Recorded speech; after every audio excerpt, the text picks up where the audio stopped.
When it comes to relationships, a genuine connection is everything. Only when we're with people who get us, like really get us, can we be our true selves. So, find a better connection with eHarmony, the dating app that helps you be more true to yourself. eHarmony gets to know you better so they can match you better with people who will really get you. Make a genuine connection. Take eHarmony's compatibility quiz today and get someone who gets you. On today's Smart 7, the docs are on strike, India's back at 80, and lots more. It's Tuesday the 11th of April, it's World Parkinson's Day, and happy birthday, Dodie Clark. The Smart 7. It's news, but not the news.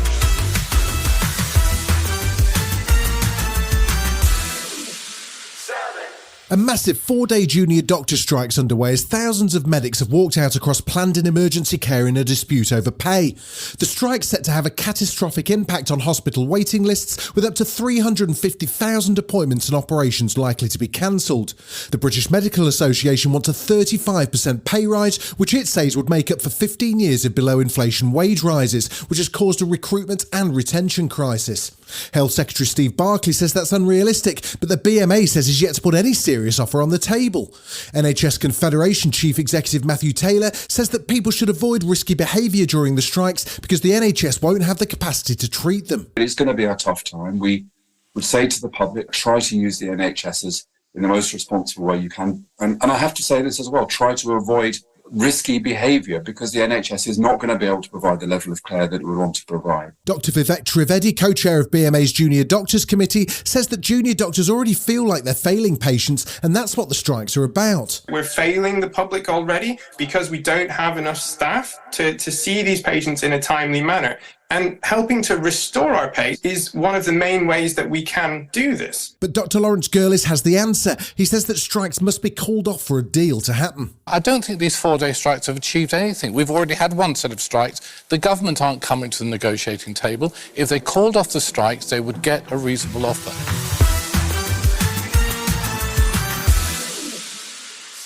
US President Joe Biden's due to set down in Northern Ireland on Tuesday, starting a 4-day trip to coincide with the 25th anniversary of the Good Friday Agreement. Proud of his own Irish heritage and the US's role in the peace accord, Mr Biden will take part in a series of engagements in Belfast, including a formal meeting with the Prime Minister Rishi Sunak. Rishi called for the return of the Stormont Assembly ahead of Biden's visit, but the Northern Ireland Secretary Chris Heaton-Harris says it's more complicated than that. Anybody who was predicting a date by which the executive would go back in Northern Ireland would be someone who could also sell you a 4-leaf clover. Yeah, we're still working towards getting the Assembly back and the executive up and running, but no one can give you a timeline on that. Biden's also due to visit the Republic, where he'll address both houses of the Irish Parliament and also take personal time out to visit his ancestral home. Activist Dr Sholem Oshogbomimu says there is value in this part of his trip. There is absolutely nothing wrong in the President of the United States going to commemorate the 25th anniversary of the Good Friday Agreement, especially at this pivotal time with the whole Brexit tension and the potential conflict that it might cause.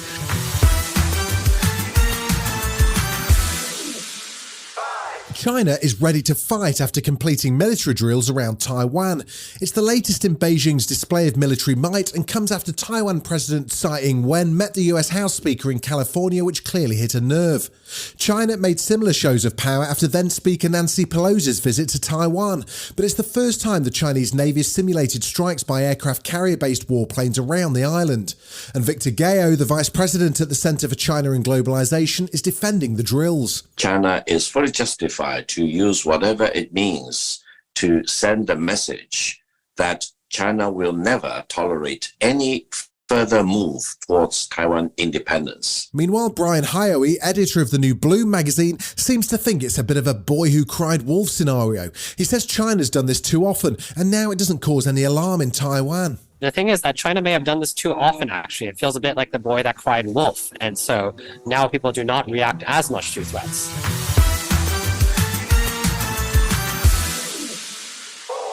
America has suffered another mass shooting after a gunman opened fire in Louisville, Kentucky. It's the 146th mass shooting so far this year. 5 people are confirmed to have died in a shooting at a bank in the city, and a further 8 people have been taken to hospital, including a police officer. Meanwhile, the suspect died after an exchange of gunfire with police officers at Old National Bank. Governor of Kentucky, Andy Beshear, was emotional at the news conference. This is awful. I have a very close friend that didn't make it today. And I have another close friend who didn't either, and one who's at the hospital that I hope is going to make it through.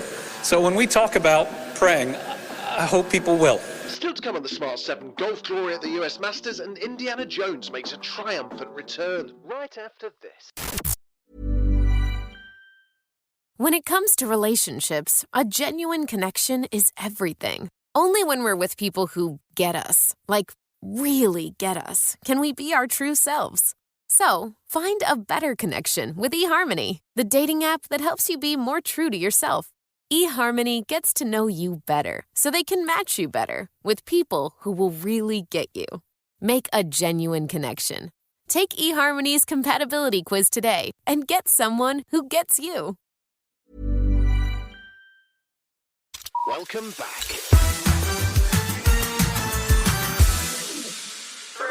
It was a truly chaotic weekend of golf at the US Masters. Spain's Jon Rahm emerged victorious, but it was non-stop drama across 4 days in Augusta. A tornado brought down 3 trees at the end of day 2, and play had to be abandoned with the marathon session on Sunday required to finish the tournament. In the end, Rahm won by 4 shots and was delighted to put on the celebrated green jacket on what would have been his idol Seve Ballesteros' 66th birthday. If it wasn't for that Ryder Cup in '97, my dad and I talk about it all the time. We don't know where I would be, or as a family where we would be. So for me to get it down on the 40th anniversary of his win, his birthday on Easter Sunday, is incredibly meaningful.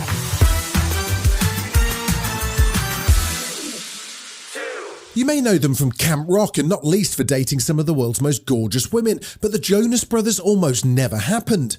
The trio popped up on The Tonight Show with Jimmy Fallon to promote their 6th studio album, aptly titled The Album, which is set to be released on May the 12th. And it turns out they were nearly called something else entirely. Our first show we ever had was at a gymnasium, and the label at the time really liked the idea of calling us J3.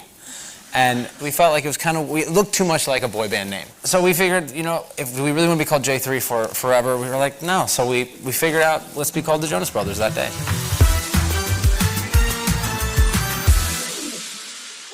80-year-old Harrison Ford is back at it playing the Indy we all know and love in the 5th instalment of the Indiana Jones series. Its 6-minute trailer debuted at the Star Wars celebration in London and had fans going wild. It's classic Indy at its best, with tuk-tuk races, rolling boulders, Nazi references, and on top of all that, Phoebe Waller-Bridge jumps out of a burning plane.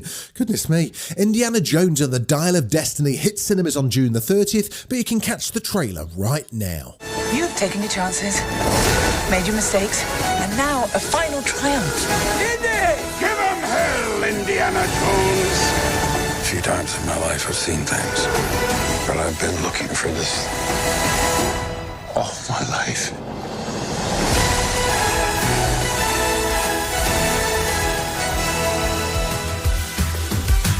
You've been listening to The Smart 7. We'll be back tomorrow at 7 a.m.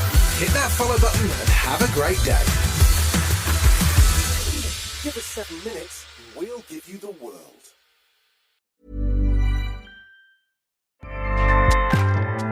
Acast powers the world's best podcasts. Here's a show that we recommend. I'm Amara Jones. Every day, the attacks on trans kids grow louder, and more anti-trans bills keep moving through state legislatures.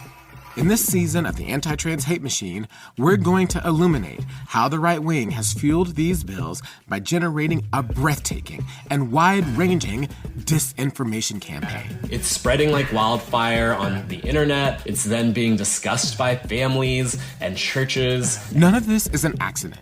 It's a strategy to delegitimize trans people and create a world where existence is a question. Subscribe to Season 2 of the Anti-Trans Hate Machine, A Plot Against Equality, wherever you listen to podcasts. Acast helps creators launch, grow, and monetize their podcasts everywhere. Acast.com.